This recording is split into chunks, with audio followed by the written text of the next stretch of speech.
And now, weighing in out of the blue corner, Josh the Punk Thomson. 100%. And on the other mic, he weighs in from the red corner, Big John McCarthy.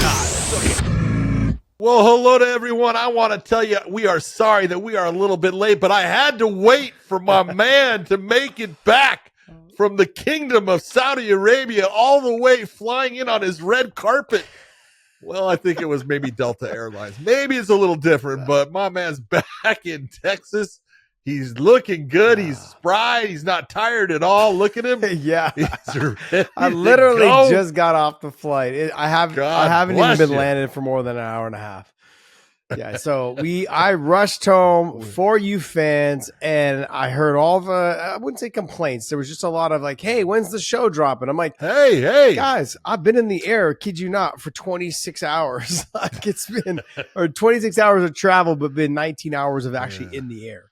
It was 13 hours from Istanbul to DFW, and it was 4 hours from DFW to, or not DFW, sorry, Riyadh to Istanbul.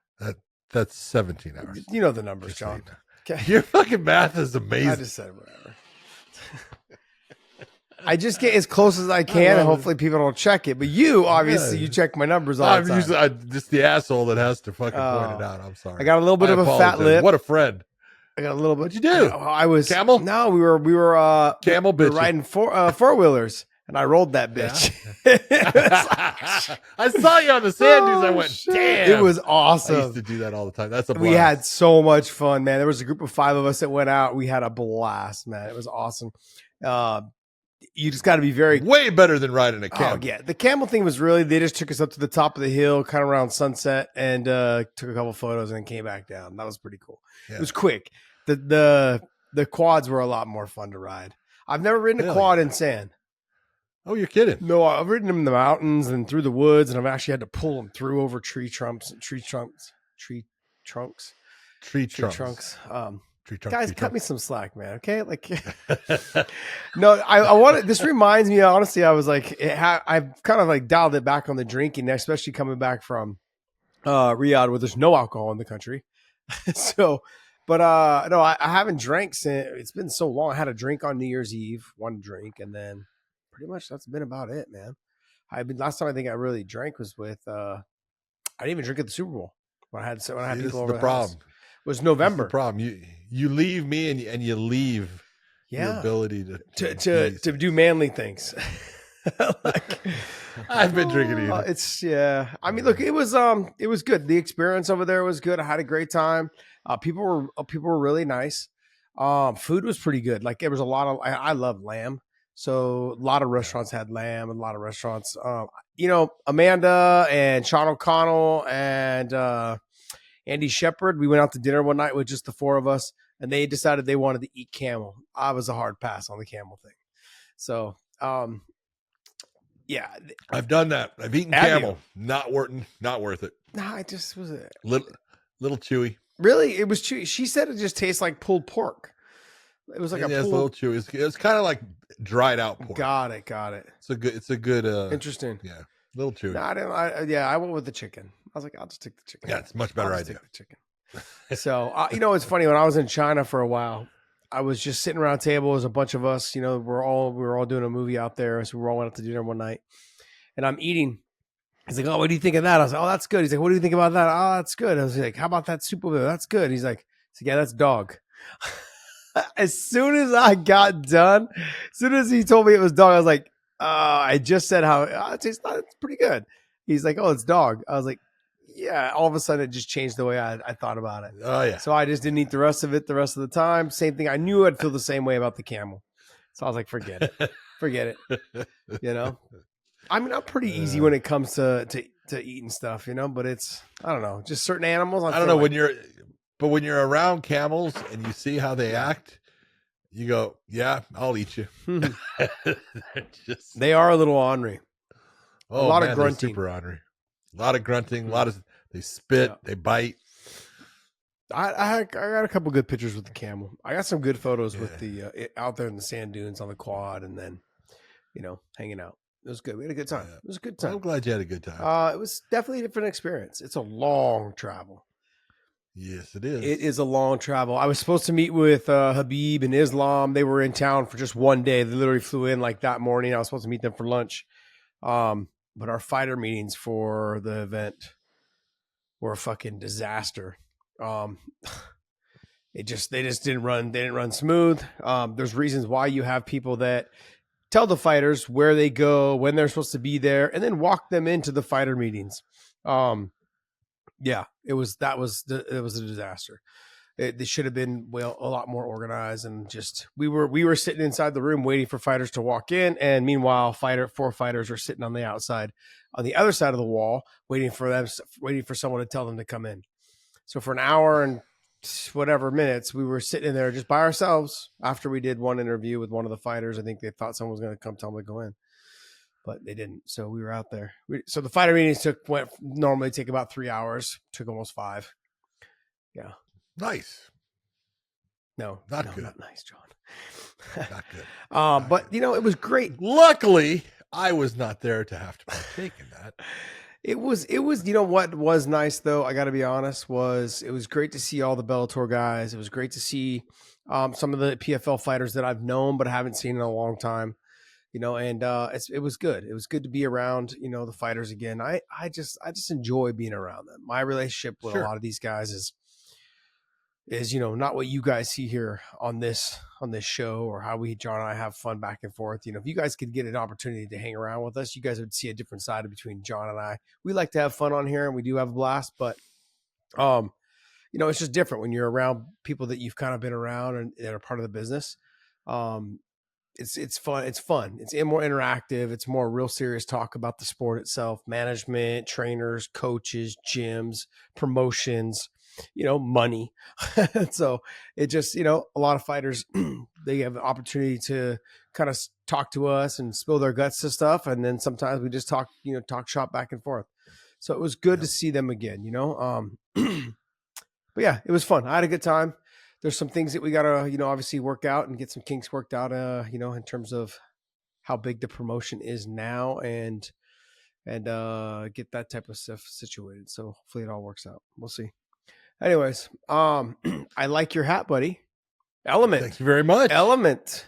Very nice. Get a little salty. Get a little salty. You're going to get a little salty because they're going to tell you that salt's good for you, and they've got nice drinks that you can have. Yep.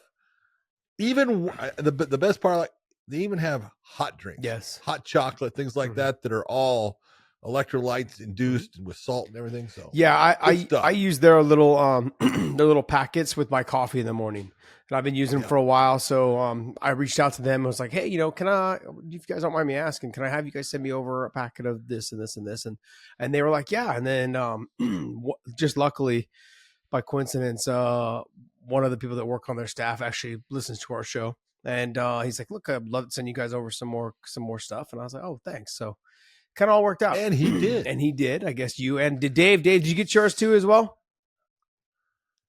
Yeah, I got my box as well. Good. I'm happy. What did you think of it? Really good. The salt, you almost think when you read it, and it's really promoting this idea of salt. I also watched their story on YouTube as well. They tell the story about how they were trying to replace the sugar, and and so that was kind of cool to hear the backstory around the salt, because I was kind of apprehensive in the beginning, but the taste is really good. And it's super refreshing. After I did a video that I'll post at some point on IG, but I drank some before I ran the other day. I normally don't drink or eat anything before I run, and then I had some right after. Yeah, so it's normally good to drink a little bit right before you run, because it'll keep you hydrated, keep the cramps from coming in, especially for you, for the amount of running you've been doing lately. I mean, I've seen you have no muscle anymore. I mean, not like you ever did before. There's just Twiggies in there now. Hey, you're doing a great job, Dave. Great. yeah, you're doing a great job, Dave. But but no, it's definitely, because I can't wait. I have another week. I think I have another week so I can start working out again. Can't wait to get back on this. So, John, I tried to put my suit on when I was out there. It was a little tight, little snug around the ass. Talk about no muscle. No muscle. What? No, you got. I still got 4 abs, buddy. There's no 6 anymore. There's 4. You got plenty in the rear trunk part too, man. Those are called a hernia. I have a big ass. As the English would say, he's got quite a boot. I do have a big ass. For being such a smaller guy, I've got a big ass, and I get it from my mama. Man, she's Mexican. We got big fat asses on that side of the family. So all my aunts got big fat asses. My mom's got a big fat ass. That's all right, man. It's part of the family, man. Genetics. Boom, boom. All right. Well, hey, let's go ahead and jump right into this. Look, guys, I'm going to be very transparent with you guys. I was only able to watch the main event, the Brian Ortega fight, and the Zellhuber fight, only because in Saudi Arabia they don't have. If you're on their Wi-Fi, you can't access ESPN. My VPN wasn't working. I don't know why. I was going to try to get another one, but then it just got caught up with the show. So I was only able to catch the last ones. Even in Turkish Airlines, I was trying to use their Wi-Fi to watch the fights. I wasn't able to get it. I guess it has something to do with they already have their sports networks over there, and they don't like to have competing sports networks from other countries that can be streamed. So, but anyways, I was able to watch those three going through customs, and and while I was on the tarmac, because it took us 30 minutes to get off the tarmac off the plane. So I was able to watch the top three fights. But hey, let's go ahead and talk about the Brandon Royval and Brandon Moreno fight. And before we get started, guys, make sure you guys hit that subscribe button, smash the subscribe button. Thank you guys so much for subscribing to us. Thank you so much for following us, and hit us up in the comments and talk to us about some things that you guys would like us to start working on a little bit more. If there's things that you guys are interested in hearing more about, let us know. We did the Conor McGregor video, and it did really well. We did some other videos as well. Talk about the 300 matchup, the main event. That did really well. So we're liking what we're doing with the side news, and it's doing well. We just got to make sure that it's newsworthy, and we make it as a separate clip. So hopefully you guys are enjoying all this, man. I'm really enjoying it, and how we're doing it and structuring it. And we're going to start using our clips channel again. We've kind of gotten away from that. So I think what we'll do is we'll start putting most of our interviews on there. We had the Ryan Bader interview that was last week.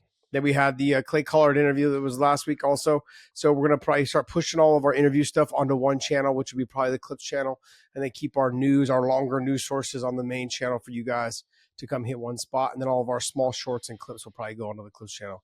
There's going to be a lot of talk going on about how we can make some adjustments here and there, but we will try to do our best for you guys. And like I said, I just got off the plane an hour and a half, and we're here making sure we drop a show to get us caught back up just for you guys.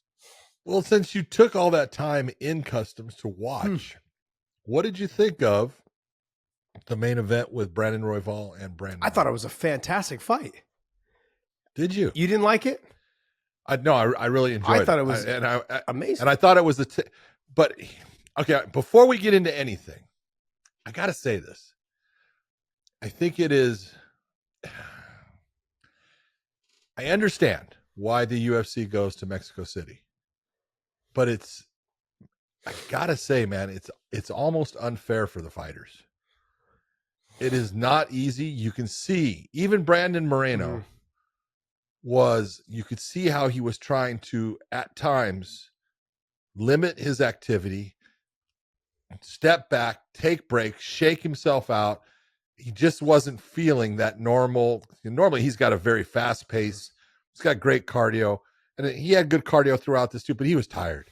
In the fifth round coming out, look, he gave it everything he had. He was tired.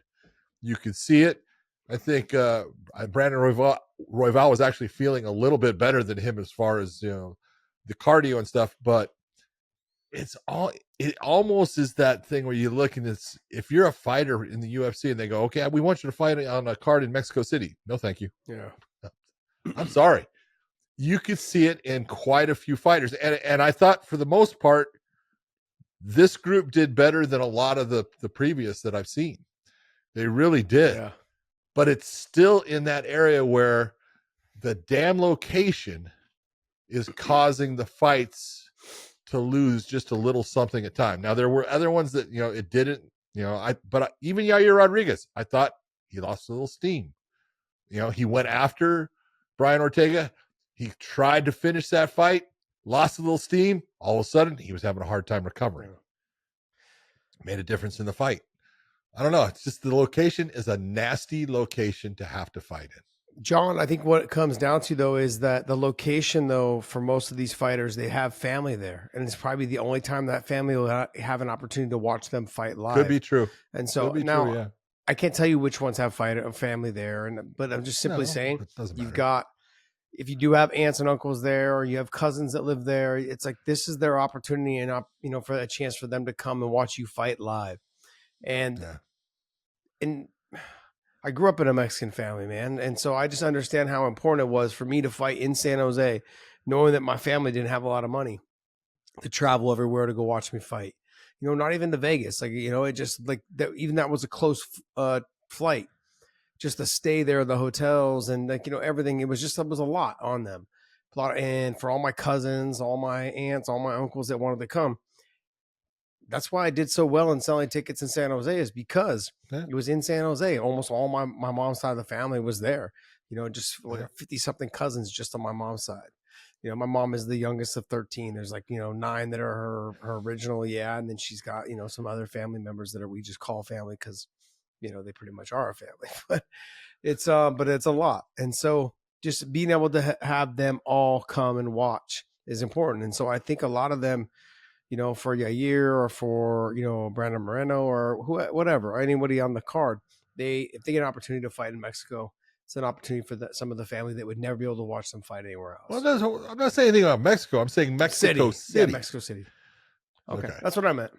Yeah. Okay. But overall, look, when I was watching the fight, great fight. I do agree. Brandon looked kind of tired in that 4th round. I had it 2-2 going into the 5th, and I had Brandon Royval barely inking out the. No, he won. He did. No, but I said I had him barely inking out. But the reason why I had him inking out, and I saw this, a lot of people were complaining, and I got to be honest, I'm kind of complaining too. Is why is Herb Dean splitting them up so fast, so quick? Because it's all coming down to, well, it's the last round, and we want you guys to do something that's going to make it to where it is clear, that I didn't let you sit on the fence and do nothing for an extended amount of time. I understand you're tired. It's the last round. You got to go. You got to give the judges something to look at. That's the reason. Okay, well, then let's set it. Okay, if that's the way it's going to be, is that the way it's going to be going forward? Are we setting the standard for it to go way from now on? He's done that. Herb has done that quite a few times. Dan Murgalata does it, where he breaks guys up fast. I'm not against it. It's just the farther it goes into the fight, the faster it gets. I'm not against it. I'm simply saying that I would like to see it being done frequently then. I don't want to see it like one ref does it and then another ref doesn't do it. There needs to be hey, if the fight is close, it's a 2-2 fight, then look for me to probably be splitting you guys up if you're trying to hang on and get the victory. I gotta give the judges an opportunity to make a real call on this. And I'm not against what he did. I'm actually kind of enjoy the fact because then I was a little bit more clear who won that round. Had Moreno been able just to hold Royval against the fence like he was doing, might have been different. Yep, maybe have snuck it out there. Because you would have had some instances where there were some punches thrown by Royval that were decent. Yeah, they might not have ever occurred. This is true, and so it is true that it does affect the fight, and that's just anything you do as a referee. You're I don't want to affect the fight, but sometimes you're going to. I thought the second round was the most clear round by Brandon Royval. He won that round pretty dominantly. But the other 3 rounds, even though I felt like they were clear wins, like round 1 was clear win for Brandon, round 2 was clear win for Brandon for Royval. Both Brandon both sides. I just realized Brandon Moreno won the first round. Brandon Royval won the second round. Brandon Moreno won the third round. Royval won the fourth. Royval wins the fourth. And then the 5th was up for decision. Yeah. It was a good fight though. I was very impressed with Brandon Royval. With Royval, his jab was on point. I loved how he realized what Moreno was doing, dipping his head to the same side and started using the knee to the gut or up to the head, depending on how far he dipped it. His knees to the body at times really took the steam out of Brandon Moreno. Especially at that altitude, any little thing you do to the body makes a big difference as the fight goes on in a 5-round fight. This was a fantastic fight, beginning to end. I didn't see. I kind of can understand now. You brought it up that like, hey, there's a little bit of steam that was taken out of it because they both looked a little bit tired because of the altitude. Yeah. But I thought also too it was a great fight. I thought they both fought their ass off. It's not. I'm not saying that it gives an advantage to one fighter over the other or anything like that. It's just that both those guys have freaking motors. You know that Brandon Moreno's got a motor. And when he's gassing the way he is, it's like, it's a location, man. You can't blame him. It's 7,300 feet up. We're talking, everyone talks about, I'm training in Denver. Denver's low compared to Mexico City. 52 compared to 73. It's not an easy place to fight. Yeah. Difficult. An extra 2,000 feet is a lot. Yes, it is. I mean, I'm happy when it's an extra 2 inches, and she's an extra 2,000 is a lot. If they told me I had to fight, and I said, is it 4 feet higher than 4 feet off of sea level? I need oxygen. Okay, so let's play a little. So Brandon Royval is going to fight for the title against Pantoja next, I would assume, correct? I don't think so. Well, I don't think who's going to fight? I really do. I mean, there's a couple you can put in there, but you got to figure he just lost to Pantoja. Okay, he took this fight. He was a replacement, fighter for it. I don't think they're going to give him a rematch right away. I don't think that's fair to Pantoja. Then Albazi. Yeah, I could see Albazi getting it. I could see Kai Kara France possibly, even though he's had a couple losses in there. Manel Cape, I could see putting him in there. He would make it interesting. But, and then you always got, Mokaev, who is an interesting fighter, fun to watch. I wonder how he'll fare under these new rules where you can't play the dance thing with your feet, with your hands on the ground. That has not changed yet. Not yet. So better make his run quick. Make it fast. Better make his run quick. Yeah, I think the division is stacked. It's come a long way. Can I throw a little wrench in here? Yeah. He has time to still come back. DJ. Eddie Alvarez was able to get out of his contract with one. One is having some financial problems. DJ, I think, could come back and be the champion again. It would be a fantastic story. Oh, yeah. First off, here's what people need to know. DJ is a fantastic person. Yes. You talk about a quality guy, a guy that just does everything right, treats people the right way, works his ass off when he's working, but takes care, he does the right things with his family, with his kids, taking time, just everything that guy does. DJ is not only a superstar in the cage, he's a superstar outside of the cage, and just a great person. What do you think the chances are? I really don't know what his ability to get out of that contract with one is. I really don't. And that would be, that's the question. Yeah. I mean, like I've said this, I don't know how many times, but when you have when Anthony Johnson left, didn't leave, but was kind of released and went off to the World Series of Fighting, came back, he made triple the amount of money he was making when he left. DJ can come back and now command quite a bit of money because he's making a lot of money over there. We know that. But here's the difference. That you got to think about, and it's going to, have some relevance to the Eddie was not a champion in one. No. Eddie had several losses. Now, it's not that DJ hasn't had a loss. He has, but he's their champion. They're not just going to let him go. No, I understand. I do get that portion of it all. But they've already done business before in terms of trades. They could trade DJ back.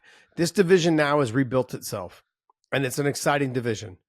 And there's people there that he has never fought that are available. Most. Yeah. And what makes it interesting. Now, people can sit here, and I would probably say that he is probably still the number 1 or number 2 pound for pound fighter in the world. Because he's not actually there fighting 125 pounders, John. He's there fighting 145 pounders. And he's their champion. 30. We'll say 35. Yeah. Okay. Yeah. But he's there fighting guys that are bigger than him. Let's just be honest. No doubt. So if we bring him back, and he's going to still fight guys, these guys are all probably bigger than him as well, by the way. But he's going to end up fighting these guys, and the UFC's ability to bring fighters back build them back up, understanding where DJ is at in his career. And if I could get some of these younger guys to maybe beat him, to start building that next generation. He left as one of the greatest, came back, won a title somewhere else, came back, and now the young guys want to test themselves against the legend of this weight class. The GOAT of that division. Exactly, the GOAT of the division. Okay. I mean, up until he lost to Moraes or whatever before, he was pretty close to being the GOAT of the sport. I mean, it was hard. You put him in there, he's just so damn good. Just that you consider the weight class was kind of weak at that time. Now, it's a pretty stacked weight class. And you look at the guys that he could fight. Oh, it makes for a lot of great fights. A lot of great fights. It does. So I throw that out there. And once again, you're throwing something out there that probably is not going to happen. I think that there's more of a chance than we're giving it. I think it's more of a chance than you're giving it. I'm giving it probably, I'd say, a 50-50 chance right now. Okay. I give it 50. What do you say? 80-20? Maybe even less? 90-10? 75-25. 75-25? Okay. That, yeah. Now I'm going to throw another wrench in there. Guess I saw some reviews to our interviews today, and Triple C's talking about me and that's the one that look at. If Henry decided to, hey, all right, I'm going to take my nutrition super serious. I'm going to get myself down to back to 125, be in shape. He's going to cause problems for all of them. You know, it's not that they can't fight with him, but let's be honest, he's got a skill set that at 125 his frame matches up. At 135 his frame doesn't really match up that well with most of the guys in the 135 pound. You take someone like a Corey Sandhagen or a Marlon Vera. I mean, it starts to get a little bit accentuated, or Sean O'Malley. Exactly. You know, but you look and you go at 125, you know, he's right there. He's still got his wrestling. He's super strong. He's a smart fighter. I think he would do great. Yeah. But how serious, and you know, as you get older, losing weight gets worse. You know, it's what's weird. It does get worse, but it's also harder to keep your weight on. Yeah. So losing weight is it is harder, but that's when you're kind of not taking your diet and nutrition serious. Yeah. But getting to build the muscle on this, which is what he's going to need to have that leaner muscle on his body to keep up with these young guys and the fast guys. He was always the fastest guy outside of DJ. That's not the case anymore. Like Pantoja's pretty damn fast. You know, Royval's got a very fast jab. Just Royval's fast. Kai Kara France is fast. Manel Cape is fast. Yeah. So there's some guys in there. I like to see Mokaev and Henry. Ooh. Be a good little fight. That's a good little fight. But I mean, I think the Brandon Moreno fight and Henry makes sense. They used to train together. Henry felt a little betrayed by him. Yep. You know, there's been a little bit of beef back and forth. If he was going to come back down to 25, I guess that'd be the perfect fight to make. And that puts him right in opportunity to fight for the title. But I'm not quite done. I'm not ready to give up on the DJ coming back.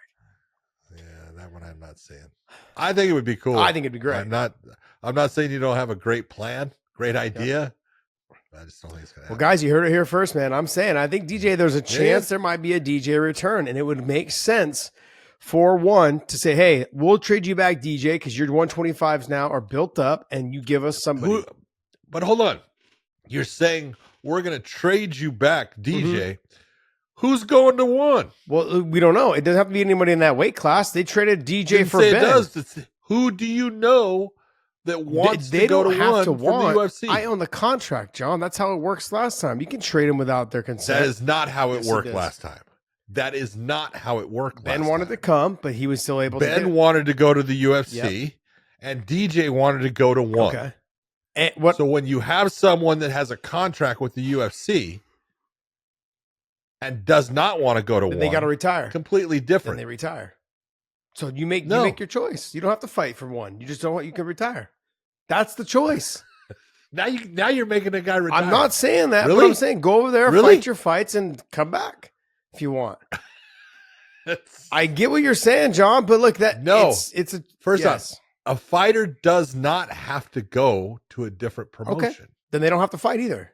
The contract is being held by the UFC. If you don't go over there and fight, then I still own your contract and we'll just sit you. Okay.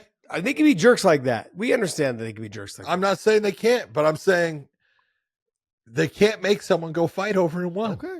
I get what you are saying, but what I am telling you is that then they don't have to fight. We're doing a trade. I get my guy. You get your guy. You're not going to do a trade. There's no trades like that there's not. You know, this whole thing when they said, oh, it was a trade. Bullshit, it was a trade. Okay, DJ wanted to go to one. So the UFC let him go to one, and they said, okay, we'll take Ben Askren because Ben Askren wanted to go to the UFC or he was retiring. Bellator almost traded for Cain Velasquez. We were this close. It was this close to happening. Trading who? They tried to go Bellator. We tried to get Cain, and then we wanted to give them. I don't know if I should say. Go. Doesn't matter. It was supposed to be. They were looking at either. It was supposed to be Yaroslav Amosov, and just couldn't get a deal done. It was. But see, there's the difference. Yeah. Yaroslav wants to go to the UFC.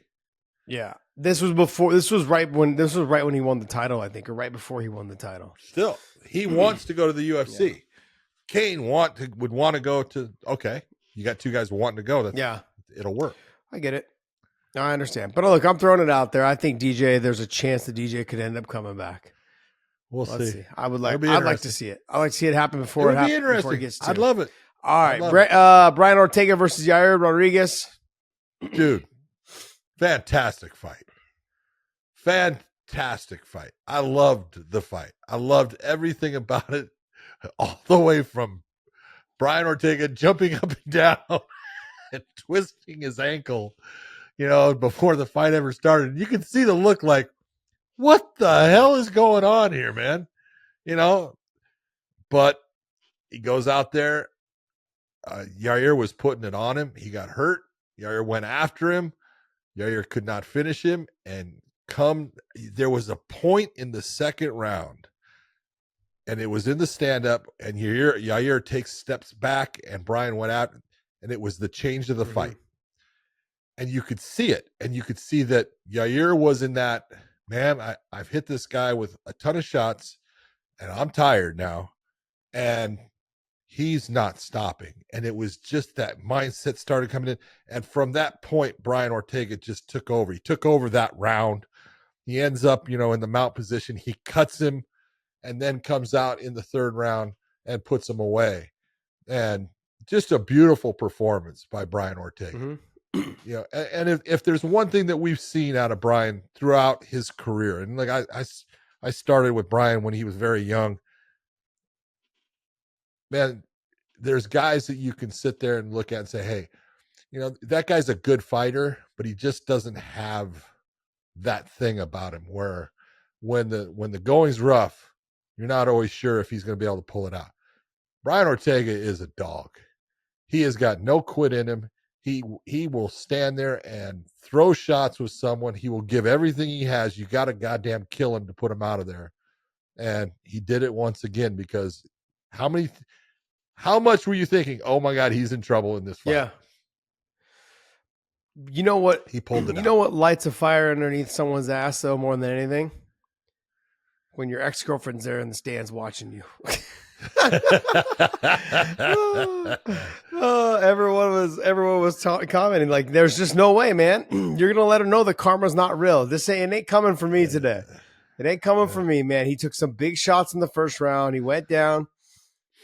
Was able to gather his wits. He finished the first round strong. Second round, I agree with you. The tide turned when he was able to start getting Yair to fight going backwards. Yep. Yair he's the hammer when he's setting the tempo of the pace of the fight, when he's just taking the center of the cage. He's not setting that tempo, it's a problem. Just touching it with the feet, touching it with the hands, mixing it up real quick. Just kind of snipering at you. Just bop, bop, bop, real quick. Yeah. He's comfortable there. Yep. Just super comfortable. When he started making him, when he just kind of started slipping a little bit offline, Brian did, and then just walking him down and making him fight off of his back foot, you saw Yair, he went from being confident to not confident and also more fatigued. Yeah. Which is, when you talked earlier about like, oh, these, the fights being in Mexico City, but Brian Ortega, after that first round, it was almost like a wake-up call. Like, oh, man, get my wits back about me. Oh, it was a wake-up call. Come back out in the second round. And he had the cardio, the conditioning, and he pushed. He just walked forward, and he got into those exchanges. And I was like, man, what are you doing? But he was doing the right thing. He was making Yair fight very uncomfortable, in a very uncomfortable position inside that little bit of a phone booth where he just wasn't able to do it. You could tell the nerves. Stepping in, taking away a lot of the kicks that Yair likes to do from distance, making it to where that did not feel comfortable for him to throw that, at him. I just give it to Brian Ortega. Dude, you're a hell of a nail and a hell of a hammer, dude, because I'll tell you what, you were taking shots and there was no quit, no stop ever. Gutty performance. And when the tide turned and you got that mount in the second round, stayed on top of him and just systematically breaking him down. That was smart. That's the way you control your pace, your breathing, all of that stuff. And then opened up with a couple good elbows, the way he was posting, the old Jeremy Horn style of pushing down on the head and throwing the elbow down. Beautifully done. Cuts him open. And when he got cut open, and you know this, with a lot of fighters, all of a sudden, when they know they get cut and they've been on the bottom, it either pisses them off or it makes them go, shit, this is getting away from me. And I think in Yair's, it's getting away from me because he didn't last long in that third round. John, Brian Ortega, he known for his jiu-jitsu, known for his triangles, known for his submissions. But after the Frankie Edgar fight, he started becoming like a stand-up guy. Yeah. And then, the Max Holloway fight, and then even with the Volk fight, he chased a couple of the submissions in that third round, and Volk was able to get out. But he was never back to like shooting, trying to get to the body locks. In this fight, he had some shots. He went to the body locks. He was getting the takedowns. Oh, yeah. And that's the style he needs to fight if he wants to beat, guys like Topuria. No doubt about it. If he goes back to that, we're going to see more of this. We're going to see more of him getting finishes. We're going to see more of him dominating fights. Even he may get caught and clipped like he did in the first, but we've already seen him with the Max fight, with all the other, with the Volk fight. He's still there. He can take a shot. He'll keep going. He'll try and push through. He doesn't want to stop. He's got people, he's got dogs. He's got dogs in his hands. He can throw. He can throw down. He's got a lot of heart. So I would like to see him start using all of his weapons instead of just picking one. Oh, I'm going to be a boxer today, okay, or I'm going to be a jiu-jitsu guy today. I feel like his wrestling and his jiu-jitsu have escaped him the last like 3 or 4 fights, and now it's great to see him getting back to it, because that's when the fight started really taking a change. Is when he was making him fight on his back foot, and then that led into clinching, that led into takedowns, that led into getting the top position and dominating. So seeing him fighting Topuria next, I think would be a amazing fight. Amazing. Ooh, you already calling that one out. It was a good finish, man. Versus... It was a great finish, and the way he did it, takedown right to the side choke and the finish, and it was on tight and deep and done. I wouldn't be surprised if they have Max, but Max is gonna have to fight Gaethje first. So how long does Topuria sit? Do you let him enjoy being the champ and for 4 or 5 months, or do you try to get him back in there as fast as possible? We'll see. Yeah, I don't. First off, we've talked about it. I think Volk needs some time off, but it doesn't matter what I think. It matters what he wants to do and what the UFC wants. So, we'll see what happens with that. Interesting. All right, Daniel Zellhuber versus Francisco Prado. Damn, I'll tell you what. Great fight. Francisco Prado, if he does not remind you of Drew Dober, he is another The version. whole time I was thinking Drew Dober. Dude, he's built like him. Yeah. He's got striking like him as far as, man, he throws hard, right? Tough as shit, takes a big shot, comes back, so toughness, durability, the striking, the build. That dude is a remake of Drew Dober. I want to see Drew Dober and Francisco Prado fight. Yeah. I'm not sure Drew wants that as far as the rankings and everything, but I mean, just a a throwback to a guy that I think is, had a great career in Drew, and it would be neat to see the two. But I thought Daniel Zellhuber did a great job in taking the first round, trying to feel him out, trying to get his range, trying to establish that movement that he is so good with. And then second and third round just started just being a sniper on him at times, picking him apart and just showing a level. Just again, everything is about levels, and I'm a level better than you, son. And I'm going to prove it to you. And I'm going to start putting shots on you. And Prado, look, I can say nothing bad about his performance. Nope. It was gutsy. He did everything he could. He gave it.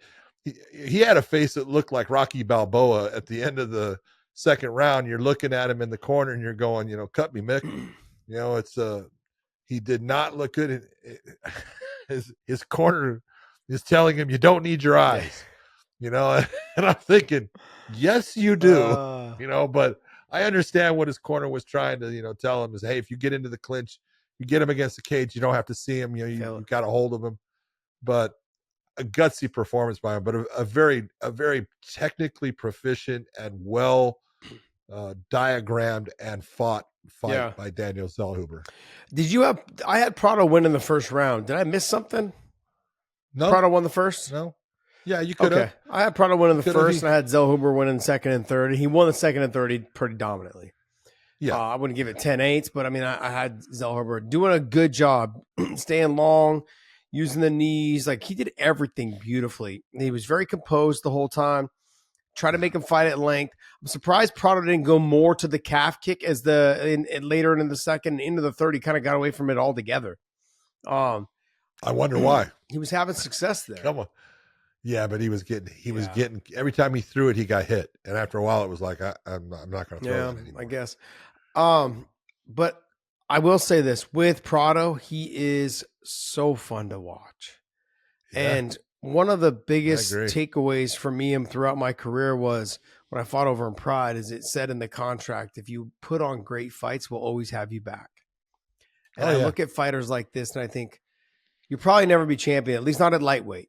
You'll probably never be champion, but man, I would still tune in to watch you fight every damn time. Yep. And you got to have those fighters. Totally agree. You got to have them, and it would be good for the UFC to try to keep them around, match them favorably, and make sure that there's some good fights in there. And we've seen them do it before. They can do whatever they want, obviously, but this is one of those guys. He laid it all on the line. Great fight. Young up and talented fighter against Zellhuber. And Eric Nixon talked about how great Daniel Zellhuber is. He's a great fighter. He's very easy to coach, very coachable, very fun to have in the room, and very talented. So I'm looking forward to seeing how his career goes in the lightweight division. And Prado, looking forward to seeing him fight again. Hopefully they keep him. Hopefully. Because they said they brought him back for this fight. I'll tell you what, they did. He absolutely showed his value because he fought his ass off. Yeah, he did. All right, John, talk to me more about what other fights on this card you want to talk about. Well, you had the Yasmin Jarougi versus Sam Hughes fight. It was a well-contested fight. So I thought Sam Hughes fought as good as she could against Yasmin. Yasmin was just she's too fast and too sharp, and she likes to throw a lot of volume at you. I thought it was a clean win for her. I can't remember the scores. I was almost thinking that someone had given Sam Hughes one of the cards, might have gotten the call but I was like, it was definitely Yasmin taking that fight. So it was well done. Dave's trying to look that up for me. Take a look at that for me real quick. What were the scores on that? No, they were 30-27 across the board, like it should have been. Okay. Absolutely. Maybe it was that Sam Hughes at the end raised her hands up, and it's like, I'm sorry, sweetheart, not even close. But really nice, beautiful job by Yasmin. I thought she just looked fantastic throughout the whole thing. Manny Torres, God damn it. Josh, this is a kid you have to watch. Okay. This kid ran through Chris Duncan. He's good. His stand-up is sharp. He's got power in his hands. And when he got the chance to take the back and sink in the choke, Chris Duncan is a strong Scottish fighter. I'm sorry, Dave. But, He from Scotland, man, and I'll tell you what, Torres just tore him a new one. He looked great, and he's someone to watch. Ever future. since William Wallace was killed, they haven't made men like him anymore in that country. The fight between Ronnie Barcelos and Christian Quinones, it was a great fight. Quinones was winning that fight. He made a mistake at the end. That got Barcelos to get his back. He got the choke in and was able to get it. But the fans were not happy with Ronnie Barcelos. They thought he cheated. He grabbed the fence. He pulled the Josh Thomson. As far as, well, Josh, you hate that. Oh, I when do people hate do that. that. And you think something should be done. Absolutely. And he did it. No doubt about it. And they didn't call it. The referee was from Mexico, did not call it.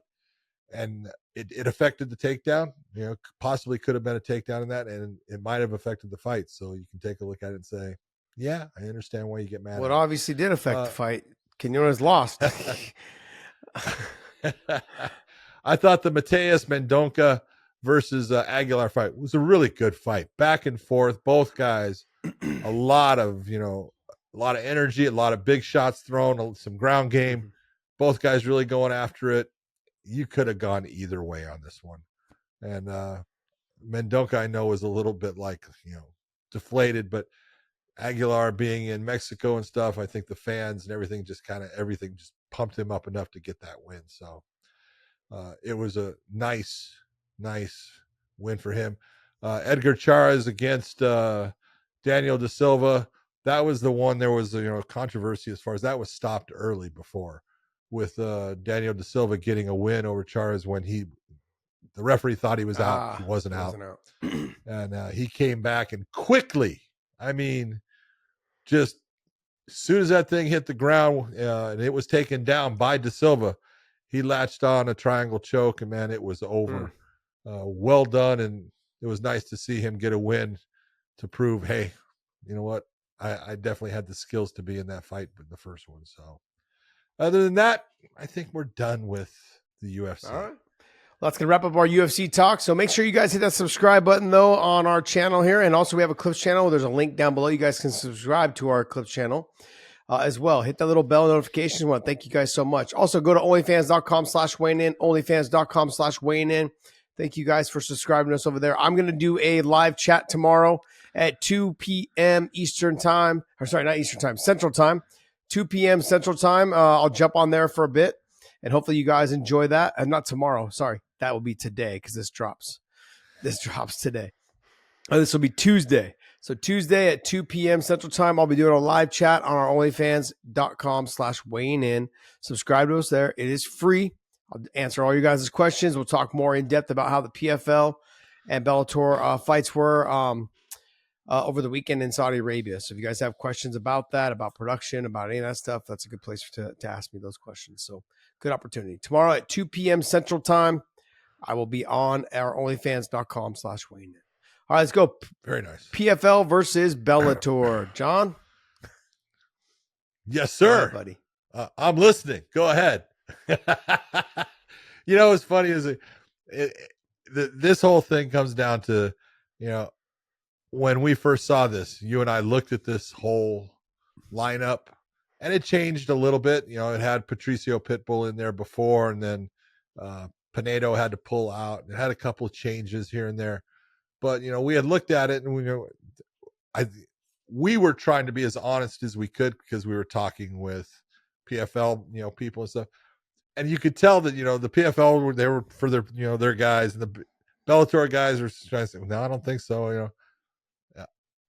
We looked at this, and when the final card came out, we both looked and said, probably 5-1. True? Is that not what we said? Yeah, I was thinking 5-1 or 4-2. Look, Pinedo to me was the unknown. But that fight was pulled. I know, but I'm saying that's when why. it was originally announced, the Pinedo and Patricio fight, because Patricio had the neck surgery. I wasn't sure how good he was going to be coming back. He physically, like when I saw him this time around, he doesn't look as muscular as he used to. I'm not sure if he's fully gained all that weight back from the 135-pound cut. Going down in weight like that, I did that when I fought Kid Yamamoto, and it took me over almost a month, almost 2 months to get all my muscle back on and get back up to 170, 168. I had made that cut to fight him. Patricio still looks like he's eating clean. He looks fantastic. Looks lean. Looks good. He just was a little bit more muscular back when he was at 45. Before. He didn't look as muscular in this weigh-in. And I talked to him. The weight cut was, he said, super easy. So when I looked at Pinedo and him fighting, him coming off the neck surgery, that's the one we talked him about. coming off his first KO loss ever of his career was in Japan. Those two things together, plus his loss to Pettis in a 5-round fight, making the weight cut. He's had the 2 losses and then the neck surgery, basically a third loss, having a neck surgery. So I wasn't sure what we would get out of him on his return. Yeah. Pinedo's been looking it was great. And he can take a shot and he can come forward. He's got great cardio. That fight concerned me also. So the Bader fight concerned me because of the size and the speed and the reach of Renan Ferreira, and then also the Patricio and Pinedo fight. So those were the 2 fights that I had concerns about. Yeah. So, when you look at how it ended up, we take a look at the main event fast. What are you going to say? Renan Ferreira is 6'8". He is an athletic 6'8". That's the one thing we said about him before. He's got fast hands. If Bader was to win this fight, he was going to have to get a takedown and get a takedown fairly quickly within the fight and use ground and pound and keep Ferreira on his back and beat him up and slow him down before he was ever able to get back to his feet. That did not happen because Ferreira was able to touch him with a right hand that put Bader down and then finished him off with hammer fist. And that's fighting. That's just the way it goes. This is what happens. We say it all the time. Bader is now 40 or 41 years of age. Yeah, and this is what happens. You start to, the young guys, it's bigger, stronger, faster. All those things start happening. The advantages that you had in the past are, they go away. And this is part of fighting. Yeah. I talked to Bader right after the fight. He was visibly upset, like emotionally upset and visibly upset. He just, there was a lot of expectations on him to get this thing done. I think the added pressure of seeing all the guys get the win, him being the last one, the main event. I thought he would take more of a page out of like the Cain Velasquez, Junior Dos Santos fight. I thought he would do more of that. Like go ahead and chase the ankle pick, in the beginning, because once you get the fight down, and I saw it against Ferreira versus Goltsov. Goltsov being on top of him in the first round, he was able to survive, but then, he had nothing off of his back for him. But on the feet is where the danger is. The speed, the reach, the power, all that stuff is there. And it wasn't Ryan Bader's night, man. He made a mistake, he got caught, fight was over. It all happened that quick. It was 20 seconds. It all happened that quick. That's it. That being said, I try to always, and as much as I know people like to give me a lot of hate in terms of being a homer. Look, guys, I'm a homer for my friends. And Brian Bader's a friend of mine, but I'm a homer for the guys that I've trained with, that I've been a part of, throughout my careers, and they've helped me get better, and I've tried to help them. That being said, from a promotional standpoint, the better fight for them to market would be the Renan Ferreira versus Francis Ngannou. Yeah. Because I think what you're going to see now is it looks better on paper. Okay. But what's going to happen though, is you're going to end up Francis turning into a wrestler. So on paper, it looks good. And like when I say, you have a stand up and knockout artist in Renan Ferreira, you got another stand up knockout artist in Francis Ngannou, but Francis will wrestle because he knows he's got to, and we saw it with Cyril Gane. And I think you're going to see it again in this fight. When they do fight. You're going to see Francis use all the tools. That's the point of MMA. So I'm not knocking him. I'm just simply saying he is going to get the takedown. He will control this fight from the ground, top position, dominate. And I think that's the way he will, if he does fight this fight, or when he does fight this fight, that's how that fight will go. He will look to get the takedowns. But I mean, how crazy is that though, right, John? Is that you're going to, and it's smart on his part. I think it'll be smart on his part. But I think that it will, like that, we've seen too much from Ferreira this to know that like on his back and on the ground, he's gonna have to get a lot better between the time he fights Francis. Luckily, he's at American Top Team now. He's working with good wrestlers. He's working on his takedown defense. He's feeling a lot more confident there. We didn't get an opportunity or a chance to see too much of it in this fight, But it's I think we're gonna see this. Hopefully, we see this Francis fight with Henan here. I think hopefully in July or August, sometime around there, maybe early September. We'll see. It's the real question because if Francis beats Anthony Joshua, is he going to be fighting Ferreira? I don't know. It's a question, dude. I don't know. It really. I don't think so. But you know what the crappy part is, though, John, is that they start the tournament, so he can't just jump into the tournament mid-tournament to win his. Well, he's not going to.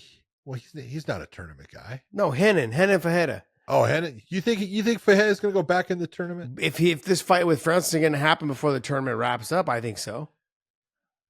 Well, it's not going to happen before the. No, that tournament's going to go all the way to November. Yeah, he needs to get a guarantee. Season? He needs to get a guarantee that fight is going to happen.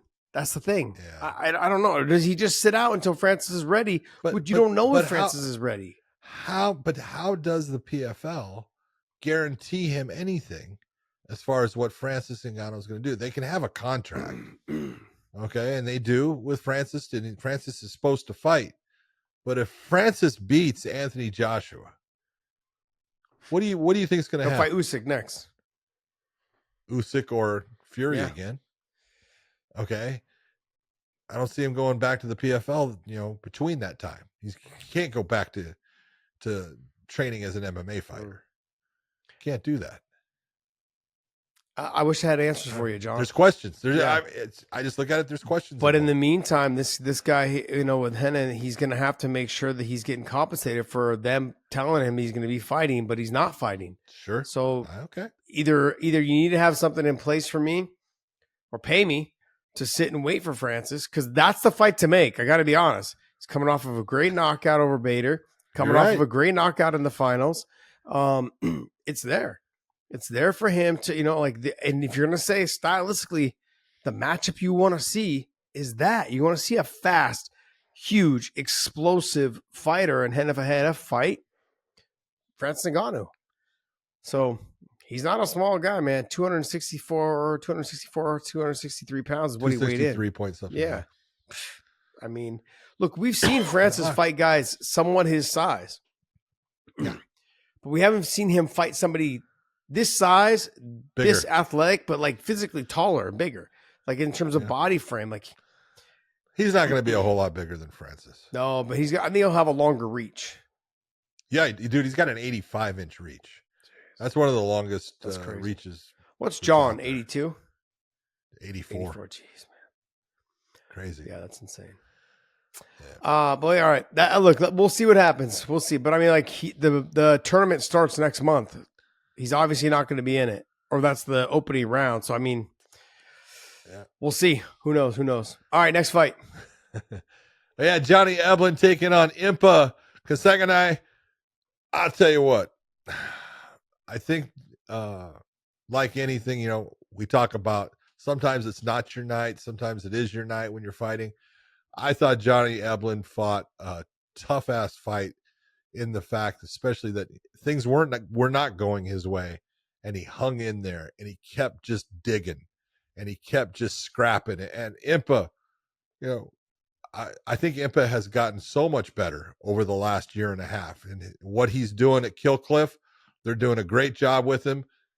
But this is, everyone was talking about, and you heard it on the commentary. They're talking about Impa and his cardio, and he's got great cardio. He really does. But Johnny Eblen won based upon better cardio. He was able to push Impa to the point where Impa was not being offensive because he was trying to get a breath. Mm-hmm. And it was that pressure that Johnny just kept on him. He couldn't take that step back or that bounce back and and blow out the lungs and get himself back. And it was the difference in the fight, because if you were looking at it, I had Johnny winning the first round. It was fairly close, but volume wise and the actual shots that landed in illegal area, as far as not on the arm, not on the shoulder, Johnny took that round. Impa obviously takes the second round. Now Johnny came back in it, but not enough. Johnny got hurt, and this is where you say, "Well, maybe Johnny Eblen came back." Bullshit. Impa almost had him out of the fight. Yeah. Christ, if that had happened at the end of the round, and then you would have all been saying, oh, Impa takes that. Of course he took the round. He hurt Johnny Eblen. He had Johnny in trouble. So Impa takes the second. Then Johnny comes out tough as hell, and he absolutely takes the third round. And he deserved the fight. It was a 29-28. A great performance by Impa, but an even better performance overall by Johnny Eblen. I thought it was a good fight. It was probably one of the better fights of the night. I looked at it in terms of definitely one of the more competitive. It was definitely one of the more competitive fights. I think what people want to see is they want to see the guy who is always supposed to be considered the best just keep walking through people like Floyd Mayweather did. Yeah, that's not reality. Yeah, exactly. The reality is that Johnny Eblen traveled all the way halfway across the world on the other side of the world, was there for 10 days, and had an off night. And nothing against Impa. Impa made it an off night though. The way that he was able to make Johnny work for the takedown in that first round, the way he was able to keep getting back up to his feet, the heavy hips he was giving him. I think there was an adrenaline dump for both fighters because Impa looked good coming in the second, but he started slowing down after that, after he tried to finish Johnny, and Johnny's finished pretty well coming in out of the second round. Yep. So it came down to the third round, who was going to win the third, and Johnny just had a little bit more pop in his step, had a little bit more pressure. Both fighters, I got to be honest, great fight. Yep. Johnny, I know a lot of people hit me up, oh, you guys said that Johnny's the best in the world. Look, I still think he's the best in the world. Because when I look at the guys at the top of the UFC or even in Bellator or whatever at 185, I've seen the Johnny Eblen that beat Fabian Edwards. I've seen the Johnny Eblen that beat Gegard Mousasi. And I've seen the ones in the UFC that are at 185 pounds. And I know the stories between him and Sean Strickland. I still think that he's the best. Now, when you're talking about being the best, no matter where, it doesn't matter what promotion, there's only this difference, this little tiny minute difference between having a good night. That Johnny Eblen would have lost to the top 5 guys. Let's just be honest, John. That Johnny Eblen that fought the other night, he would have lost to the top 5 guys in any promotion. Okay? That's right. But the important part is that he found a way to win in those rough nights. I've had several of those nights throughout my career. Okay? The Pat Healy fight. I should have mollywopped Pat Healy. Not anywhere near my level. Okay? Did you say mollywopped? Yeah.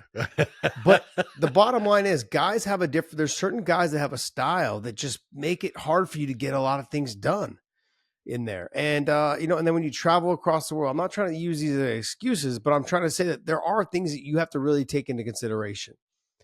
You talk about the UFC in Mexico City, obviously altitude, then traveling, like it's still, there's a lot that goes into it, a lot.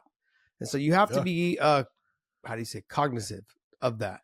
And so I think that with Johnny, I think this was a big eye-opening experience, but at the end of the day, it's about getting the win on the shittiest nights that you have, showing up to the gym every day going, man, I don't feel like working out today. And sometimes those are your best days. Sometimes they're the worst days, but getting out of there, realizing that I didn't get cut. I didn't get hurt. Okay. I got my hard training in, I'm good to go.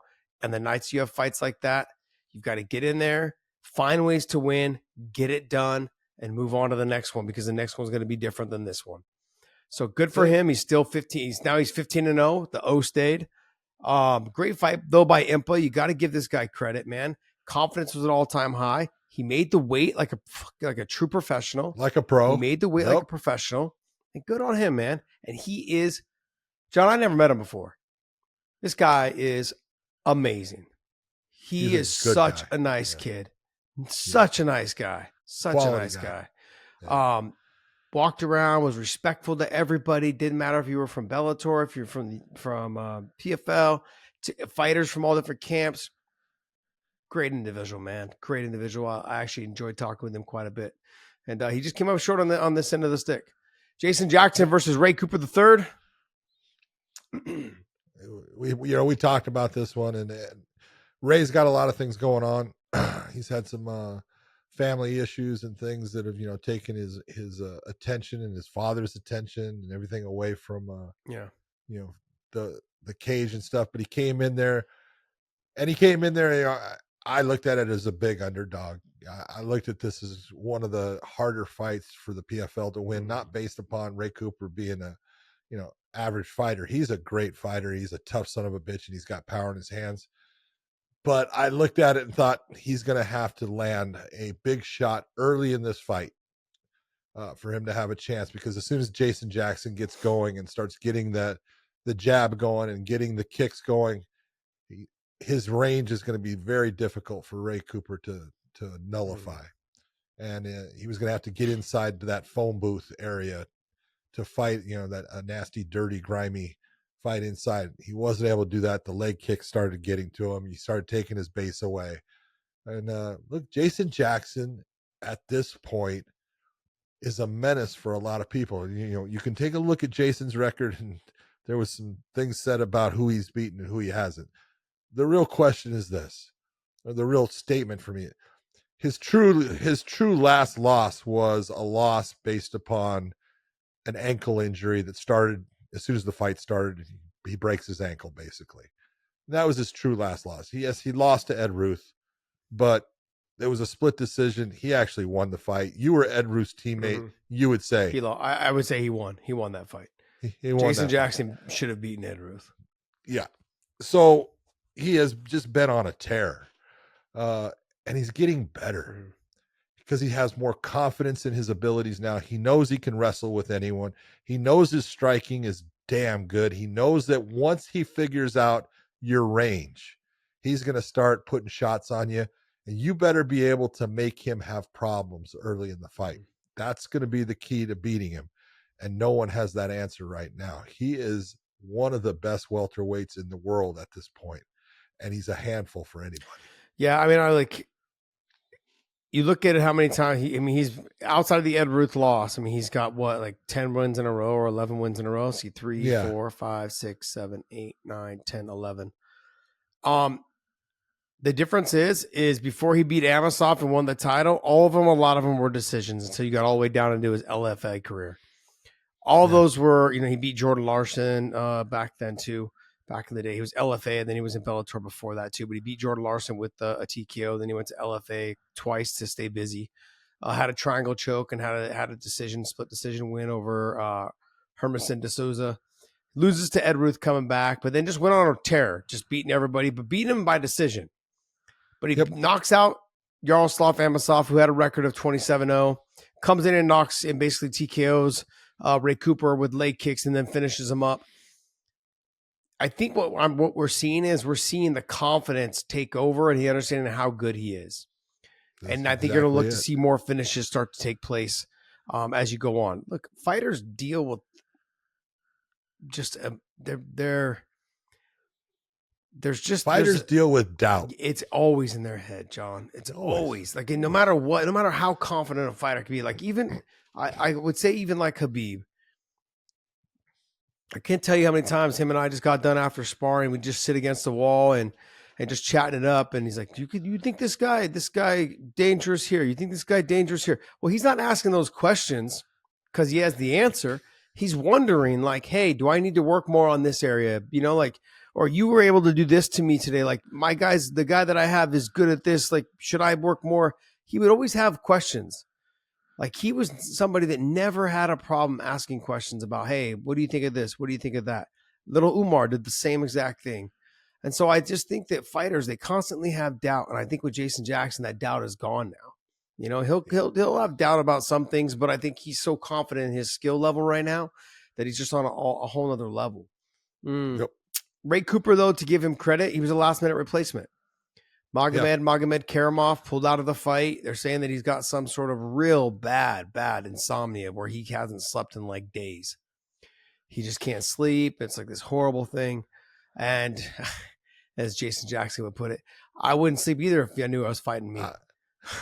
Or Jason's going to say, I would have put him to sleep. Yeah, he just... So, but I'm looking forward to Jason Jackson and what he's going to do next. And how and who he's going to fight next. I'm interested. That's the real question. Yeah, I'm interested to see who he's going to fight. It is the real question. Good stuff. Next fight. All right, we had Vadim Nemkov taking on Bruno Capoloza. And this is one of those fights. Josh, a lot of people, Vadim, he's going up to heavyweight and Capoloza's got fast hands. And I said, Capoloza is not faster than Vadim. And he wasn't. Now, he does have fast hands. I really like Bruno Capoloza as a heavyweight fighter. He's got fast hands. But Vadim is a guy who, at this point in his career, he's had moments throughout his career where you look and you say, he needs to learn this. He needs to learn this. And I can go, he needs to learn how to get in better cardiovascular shape, and he needs to learn how to relax in the fight. He needs to learn how to use his kicks differently in the fight and do this. There's always been that thing. Dude, that dude can fight. Mm-hmm. He can fight everywhere. And when he took that fight to the ground, there was no doubt that fight was not going to end up going another round. He moved on Capoloza any way he wanted, and he just cinched in the arm triangle and put him to sleep. He's a nightmare for people. And, I don't know what they're going to do, and if he's going to be just fighting Bellators or what is going to happen. But put Vadim Nemkov in that tournament. I don't know if he'd want to do it because he's already made his $1 million, in tournaments and things like that. But that dude is going to be a problem for everyone in the heavyweight division. Yeah, he is. Look, I was in Johnny Eblen's corner when he fought Impa. I was in Ray Cooper's corner when he fought Jason Jackson. I was just listening to the coaching in the corner, and I was in Vadim's corner. And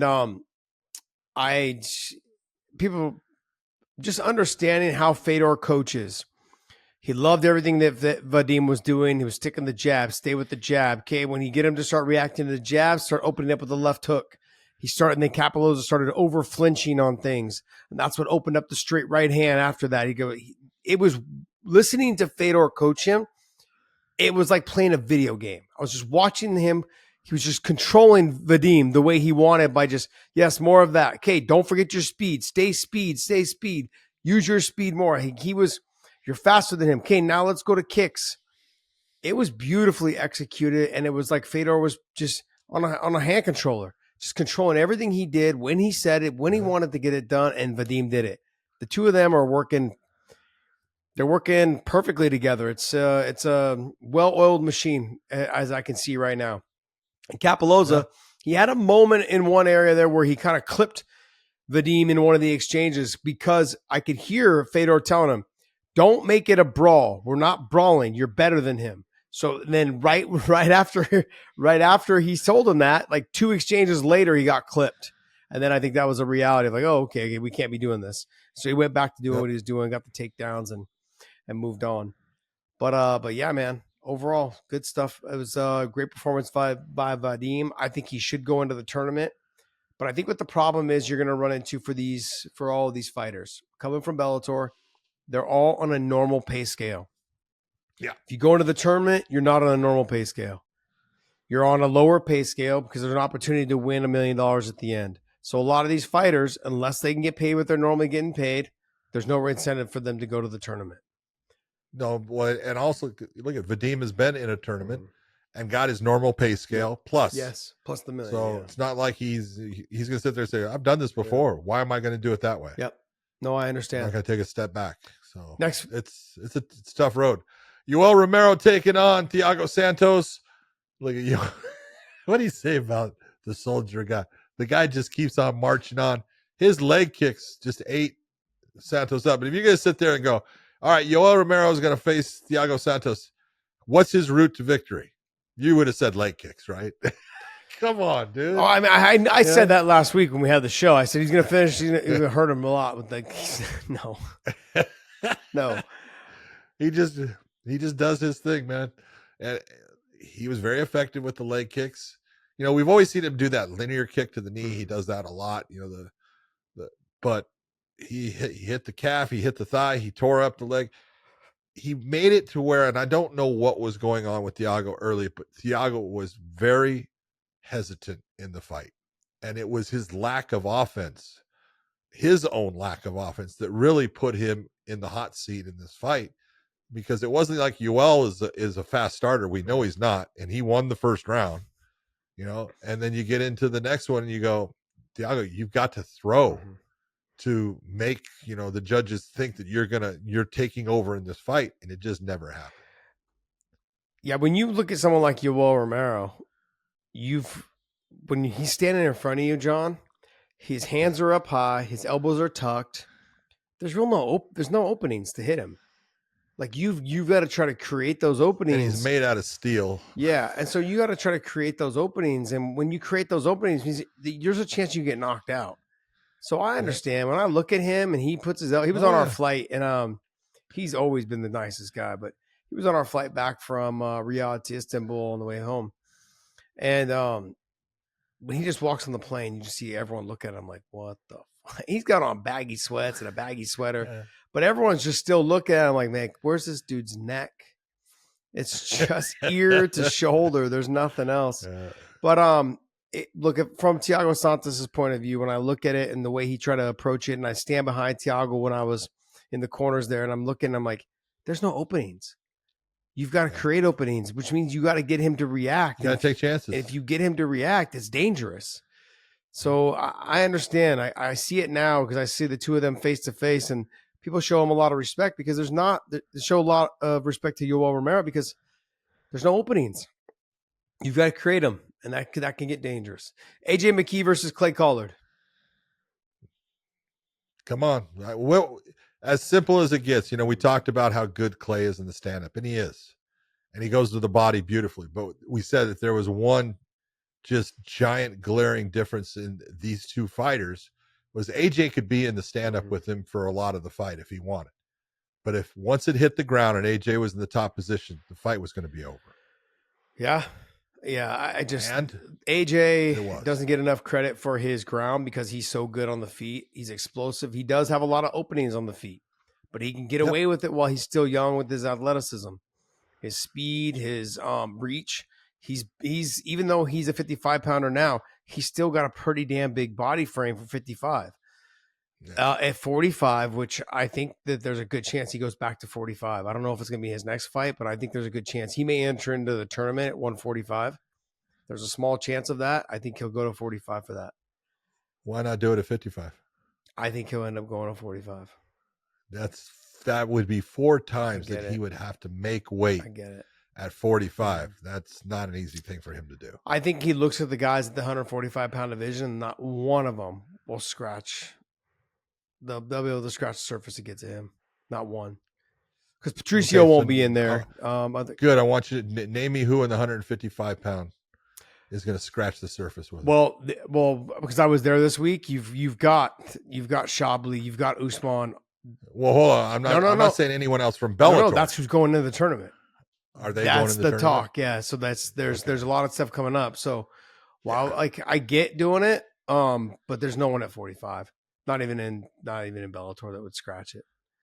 He's just another level right now above a lot of guys. Brendan Loughnane would be the guy that if you're going to look and say in the stand up, it's Brendan's he's tough as nails. You could go after him if it hit the ground. Big difference again. Yeah, and that's where you saw how fast he lowered his level and got the takedown, and once it was there, it was all over. Yeah. So he's there. He knows what he's got to do. I'm going to go last guy, Aaron Pico, Henry Corrales. Henry came in on 10 days notice. It was a rematch. Good job on Aaron. Henry was there to, go out there and do what he could do, hang, be tough. He wasn't ready for that fight. You could just see, you could just see it in the physique compared to what Henry normally comes in at. He just wasn't prepared that way. He came in to fight. He got paid. Good for him. But Aaron Pico just looked really good, really smart, and didn't take any chances. And when he had the chance to finish it, he did. John, he did a workout in the back. I was back there. I did a great interview with him right after his workout, soaking, just super sweaty everywhere, dripping everywhere, breathing heavy. We didn't use it, but more about that later. But it was a great interview. He was ready to go. He had a 30 to 35 minute long workout in the back, just dripping sweat, fucking putting the work in. Then he goes out there, just fought so composed, so relaxed. He understood what he had to do. Let's be honest. This is a kid, excuse me, this is a man who came in as a kid and now has learned as a man how to fight, how to have a fight IQ, how to do things the right way. And he's ready to be, he's ready to take on anybody in that weight class. He could be the champion, if they give him the opportunity. He's got as good a chance as anyone of taking that title from Pitbull. We'll see if it happens. I agree. And I want to give an honorable mention to Biagio Ali Walsh. I never met him before. Absolutely. Until this trip. Kid's got a ton of pressure on him. He's got not just a ton of pressure on him. Look, he used to hide he used to tell people, or not tell people, I should say, that he was the grandson of Muhammad Ali when he was in high school. I didn't realize he was a baller in football, and he played football at Bishop Gorman. Bishop Gorman. He was a real good football player. On top of that, he had some scholarships for football and in different areas, and just didn't work out for him, but the kid could ball out. Then he comes, now he's in the sport. His brother's a pro boxer, got an undefeated record as well. I think he's 14-0 or 13-0, his brother or something along those lines. But Biagio, I was really surprised when I met him, how nice, how respectful, how humble, how he understands the focus of what he needs to do.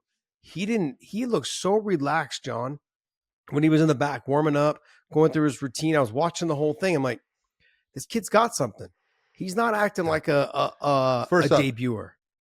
It's like the one thing you gotta understand one thing about him. He's an athlete. He is a good athlete. He is fast. He's got fast hands. He's got fast feet. He moves well. He's got great balance. He's just got to learn how to put it all together. And it's going to take him more time, because the truth is, I'm looking at that and they're complaining that he's in grappling situations. That's his weakest area. He needs to be there in fights. Yeah. This is his first pro fight. He's had he lost his first amateur fight, and then he got submitted in his first amateur fight, and then he goes and he wins, the next 6 or 7 of them. But all that is in the past. That doesn't mean shit now. This is, you're 0-0, and I think the big thing for him was to just get the win. And that's what he did. He went out there, he performed well, he dominated his fight, and he put it on the ground a lot. I have no problem. If I'm his coach, I'm like, good job. Yeah. I'm proud of you. Well, I talked to him after the fight, and the conversation we had was, he's like, yeah, I had to get the takedowns. And he's like, I said, look, this is the opportunity to do all these things, because as you get to a higher level, those chances and opportunities aren't going to be there. Take your time and get your cage time right now against all these guys that you should be beating, or the ones that are not on your level because you're such an athlete, because you are better than them in certain areas. And he understood, and he was very receptive to the whole thing. Like, look, I really just needed to get some ring time in there. I really needed to fill out what I could do. I have to work on my grappling. He's telling himself I have to do it in a fight too, not just always be on my feet. It's like, he understands. It's in his mind. He's like, I got to do it now. And I couldn't argue, man. I thought it was a great game plan for him. He did what he had to do. He got the win. Good on him. He got 3 rounds, first fight in as a pro. Yep. He got his cage time experience, had to get it out a little bit. Good for him. All right. Hey, that's going to wrap up our Bellator talk. Hopefully you guys enjoyed that. And his PFL talk. PFL. Oh, sorry. Bellator PFL. Sorry. No, John. No. I can't say PFL. I've got to say, we know who should have been the red corner now, right? Like, that's the company that owns it, man. Well, I mean, all I saw was the Bellator fighters owning the PFL fighters. That's all I saw. Wow. You cut me deep, Shrek. Well, I'm going to call it now, though. Here's the thing. Okay. If they do this type of thing every year, annually, right? This PFL versus Bellator, I'm going to say next year it's going to be pretty much all the Bellator fighters that went into it will be now fighting the Bellator fighters that didn't go into it. That's not. It's gonna be called PFL versus Bellator, though. But then let's remember where those PFL guys came from. Because if I look at it, right, you've got, let's just say Shabli goes into the tournament or Usman goes into the tournament, and then you get into the featherweights. If AJ goes into the tournament, if it's like you've I'm sorry. You get into the 70s. Who's at 70? Amosov goes into the tournament. If like, I'm sorry, like Jason Jackson goes into the tournament. If any of those guys go in, they're not going. But they can't. I don't know. I'm not saying when I say they can't, they can. But it would seem odd that Usman or Jason Jackson would be going in the PFL tournament since they're the Bellator champion. If you were going to try to run both organizations, and this is part of the problem that they're going to be faced with. Yeah, they'll have to figure all this out. Let's just say Jason doesn't go. Let's just say Usman doesn't go. You got Shabli, you got Primus. Brent Primus is already in the tournament from what I understand. I think Patricki's probably going to go into it as well. What about Tofik? Tofik is already in the tournament as well. Well, I'll tell you what, they got a hell of a season coming up. But that's what I'm saying. And you got Loughnane, and then you've got Clay Collard. But hold on. Loughnane is 145. Oh, sorry. That's right. So you got Clay Collard. But Clay Collard. Yeah. Wow. You got the fights there, man. You got guys that are there that can do it. And so now you have all those fighters that, and then the winner. What about Gadzi Rabadanov? Oh, yeah. I wonder if he's going to go in that.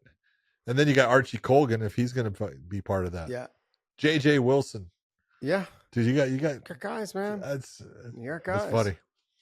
That's funny. Interesting. It'd be good. All right. Well, hey, that's going to wrap up our talk. Make sure you guys go to onlyfans.com/WayneIn. Go to WayneInMerch.com. Pick up some of our hoodies and sweaters. And want to thank you guys for being patient on the show, for the drop of the show, I should say. And just a reminder, today, because this will drop Tuesday morning, today, I will be doing 2 p.m.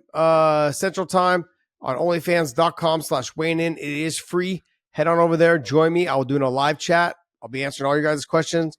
I'll be on there for a good 30, 40 minutes and, answer all your guys' questions as much as I can. Guys, hopefully you guys enjoy this show. Thank you guys so much for being patient. And thanks for subscribing to the Weighing In podcast. And John, take us away. Thank you to everyone for the patience. We're sorry it's late, but my man had to get back. And it's a long ass flight. It's good to see you, my man. You too. Everyone else, we will see you.